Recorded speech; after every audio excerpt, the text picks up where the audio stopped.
Oh, wait a minute. Is it happening? Oh my God, I still have my check mark. Okay, thank God I still have it. It's kind of interesting on desktop. If you click on the check mark, it says this account is verified because it's notable in government, news, entertainment, or other designated category. However, if you go on mobile and you tap on somebody's blue check mark, it says something entirely different. It says this account is verified because it's subscribed to Twitter Blue or is a legacy verified account. Interesting, huh? It says two different things. That's not really focusing, is it? Anyways, I think you guys believe me. You can also just go test it out for yourselves. I wonder when Elon Musk is fully going to roll back the whole legacy verification thing, man. Who knows?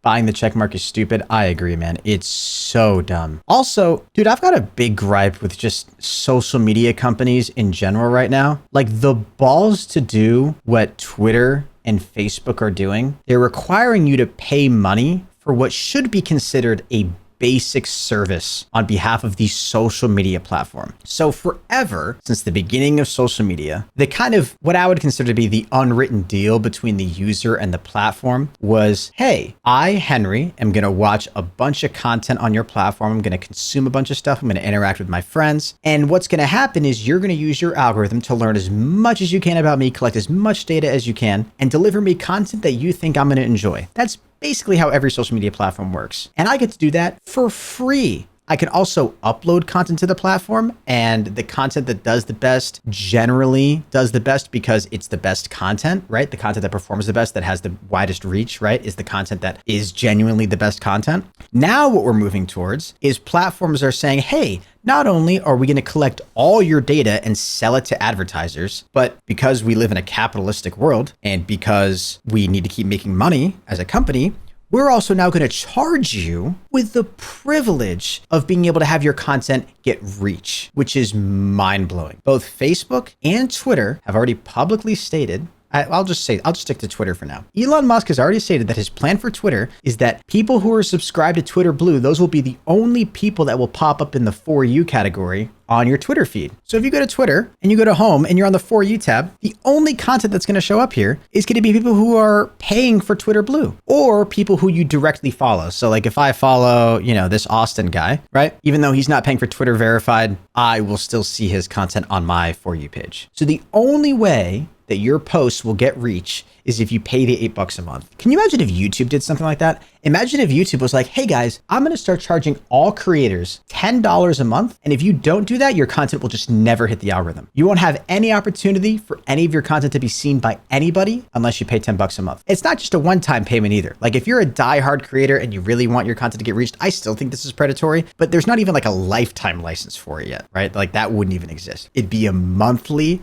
recurring subscription, right? How ridiculous is that? Like the balls to fucking do that is insane. To be fair, on Twitter, I really don't tweet to get reached like I want for videos on YouTube. I get what you're saying, but the result is still the same. Like when it comes to being a content creator, like your reach and the amount of people whose eyeballs your name or profile picture or your content gets in front of matters. And forever, the way it's worked on every social media platform is, hey, you get to collect all this user data, which is probably more predatory than it needs to be. And in exchange, you give us a platform that allows us to connect and consume a wide array of awesome content from around the world. And so while you may not use Twitter to like get more reach, right? There's people who use Twitter as like a serious means for their like content creation. You know what I mean? Like they'll tweet out a new video or poll their subscribers or their followers on something or talk about whatever. It's just like, I don't know. It just seems so predatory for platforms to be doing that. I get they need to make more money, but man, it just seems so wrong. Like, and I know I'm kind of doomsdaying this, talking about how like every social media platform is like started to do this when it's really only Twitter. And I think Facebook has like hinted at it, but actually, I don't know if you guys know this. Instagram has Instagram verified now, which if you go to Instagram, it's called Meta verified. So I have this feature. I could pay for it right now. It's called Meta verified. Establish your presence and build community with Meta verified for $14.99 per month, $15 a month. You get access to exclusive benefits. Here's the 4 benefits that they list. Enhanced verification. Let your followers know it's the real you with a verified badge on your Instagram profile. So I'm sorry, how does that let people know that it's the real me? What would stop me from making a verified account called Dwayne The Rock Johnson and paying $15 and all of a sudden having a check mark next to my name and scamming people saying that they want to give away and getting them to send me money. Doesn't really sound like a feature to me. Just sounds like a weird money grab for PNG next to my name. Next one, proactive protection. Avoid impersonation with active account monitoring. Okay. So kind of ironic that comes up second, because maybe that literally just negates exactly what I was complaining about for the first one. Maybe they only allow you to subscribe to Meta Verified and verify an account. You know, maybe Dwayne The Rock Johnson's a dramatic example because he's such an established name in entertainment. So, but I don't know, like, what if I just used, like, I was going to say like my local city hall or city council or whatever, but that's a government thing. So like, I don't know, a local business or whatever that might not have the reach or the ability to be able to get this protection, or might not even know about it. I feel like there's a lot of ways it can still be abused. 3, direct support. Get help when you need it from a real person on issues that matter to you. Dude, that's wild. Can you imagine having to pay for customer support? Now, I don't know if this means like direct customer support for like just general usage on the platform, or if this is more like a direct support team for like you as a creator on the platform, which I think is a little bit different. I don't know, like more of a middleman between like you and the platform. I don't know. Still seems kind of weird. Again, for platforms to be charged, it just seems weird to be charging for, again, what I would consider to be like a basic, what you would assume to be like a basic right of use. I don't want to say right because that's a weird word, but what you would consider to be a basic feature of using a social media platform. And the last one, it says exclusive extras, which is just so broad and dumb. Express yourself with stickers only available to Meta Verified subscribers. So this is insane. Somebody fucking threw this together in a day. Like the best that Facebook could come up with is you get a check mark next to your name and you get some extra stickers for $15 a month. For $15. But you get that really cool blue badge next to your name. Seems so wrong. The problem is, where's the competition for these companies? So they can do whatever they want because they know people will do it because there's no other way to it. Well, there's enough social media platforms out there like Facebook, Google, Twitter. Those are the big ones, right? And there are others. They're just smaller. They don't have as much reach, like Snapchat's up there too. It's another big social media platform. So I don't think it's necessarily lack of like, I don't think it's because they're monopolized necessarily. And there's nothing legally wrong with what they're doing. It's just scummy. It's just really scummy. I hope to God YouTube doesn't do anything like that, man. Again, could you imagine for YouTube charging money to get exposure on youtube.com? It's so weird, man. I've always hated Instagram for this reason because it's just a terrible platform now. Instagram really is just a weird platform, man. Apparently now for Twitter, businesses need to pay $10,000 a month for a check. And the top 10,000 related businesses get it for free. Yeah, so I think you're wrong on the first number, but I know what you're saying. I think it's the top 10,000 most followed businesses on all of Twitter, I think are exempt. I don't know. I don't think it's top 10,000 because that's a lot of businesses. I think it's like top 100 or top 1,000. I don't know exactly what the number is. Top Twitter accounts paying for verification. Let's see if I can just find the article about this.